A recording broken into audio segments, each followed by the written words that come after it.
So I want to share something with you all. I want to share you a little glimpse into the future. Right now, we have LLMs, we have large language models, we have AI, right? That's coming. We don't quite have general intelligence just yet, but it's coming.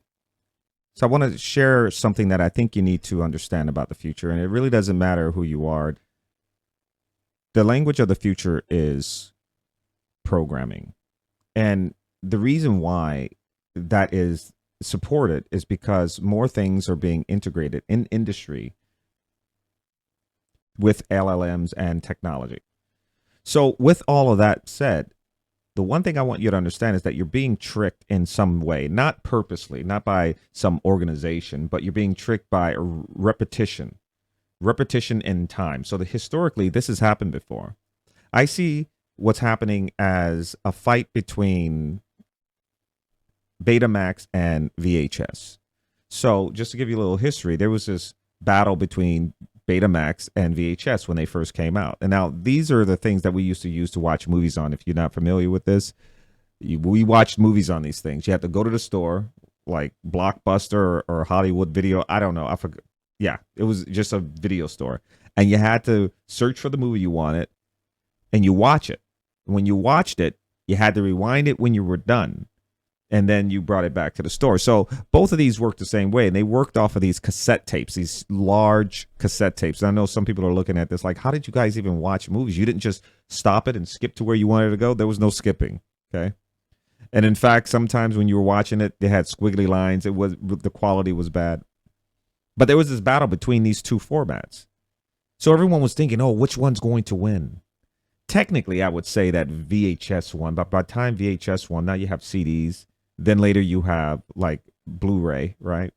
Then you have digital, USBs, so on and so forth. But no one saw really what was going to happen. No one saw that neither one of these were going to be the prominent thing that people use to consume movies. What I'm thinking right now is that that's what we're looking at here when it comes to AI. So right now there's this battle between Elon Musk and Amazon, and Amazon is saying how they claim to use 75% of their code on Amazon is AI generated, right? Which is fine. And Elon Musk is laughing at that, like saying, yeah, I know. That's why you had the outage. Well, I know that this can be sort of confusing to people like, wow, but Elon Musk also has an AI. All of them have LLMs, and yes, Elon Musk has his own. And so that's why he's doing this, because he has his, and he's basically making fun of how they're using theirs. Just like, Chat GPT, Elon Musk kind of competes with them as well. The idea here is not necessarily that they're replacing programmers with AI.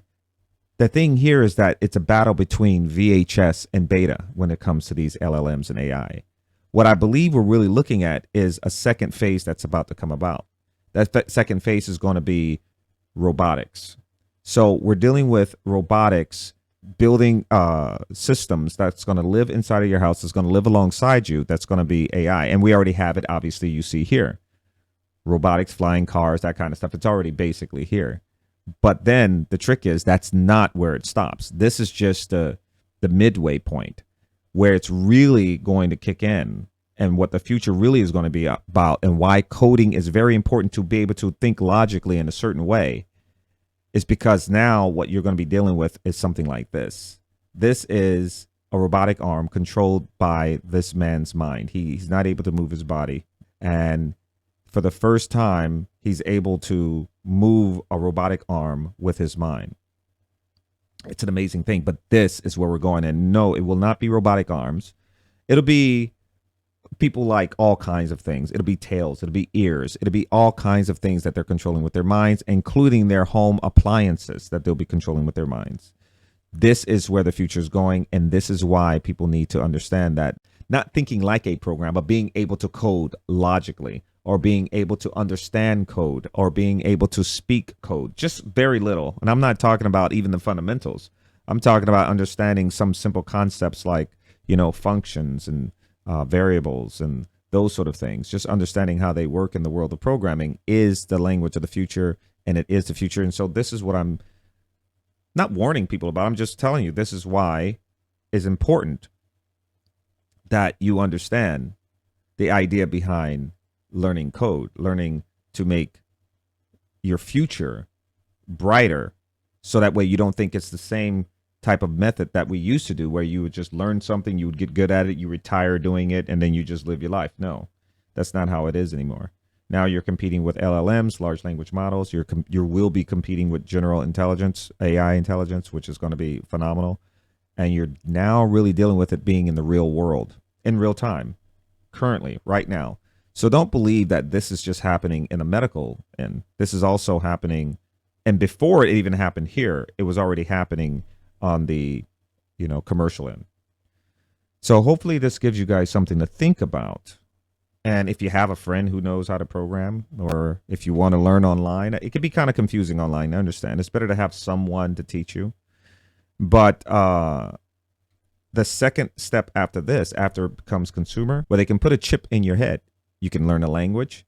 Imagine if I wanted to teach someone a tennis, I would have to teach them, train their body, train their muscles, have them exercise. There's a lot that goes into it. If I wanted to train someone in the gym, I would have to go there with them. I would have to show them certain things, certain small, intricate muscle movements, that sort of thing. But imagine if you can have a chip that did that, or a simple chip that's in your glasses that allowed you to learn things. You think that's sci-fi? It is not. It is already here.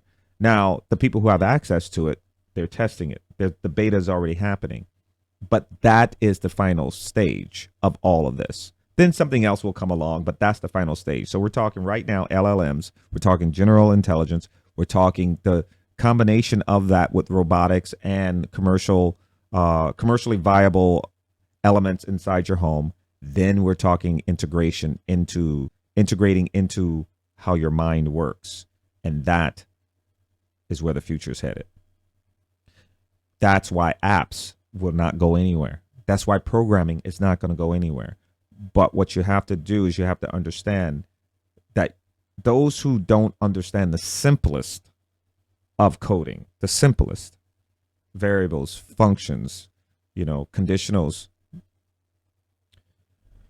are going to be left behind, and they're going to be lost, no matter what their job is. Hopefully this gives you a little bit of a head start and a little bit of nudge to go out there and maybe learn a little bit about coding. Like I said, it's better to learn from somebody so you can learn their mistakes and experience it in real time. And if you've never done it before, this is not the best thing to do online. Although I like online learning personally, obviously, but I don't think this is, if you've never done it before, it's probably better that you do it with other people or a person or anybody you can trust that teach you the right thing when it comes to programming and coding. It's the same as learning a language. You have to experience it. You have to run into the problems, and it's best to have someone there mentoring you, or at least informing you of what you need to do or what not to do. There's a feel to it.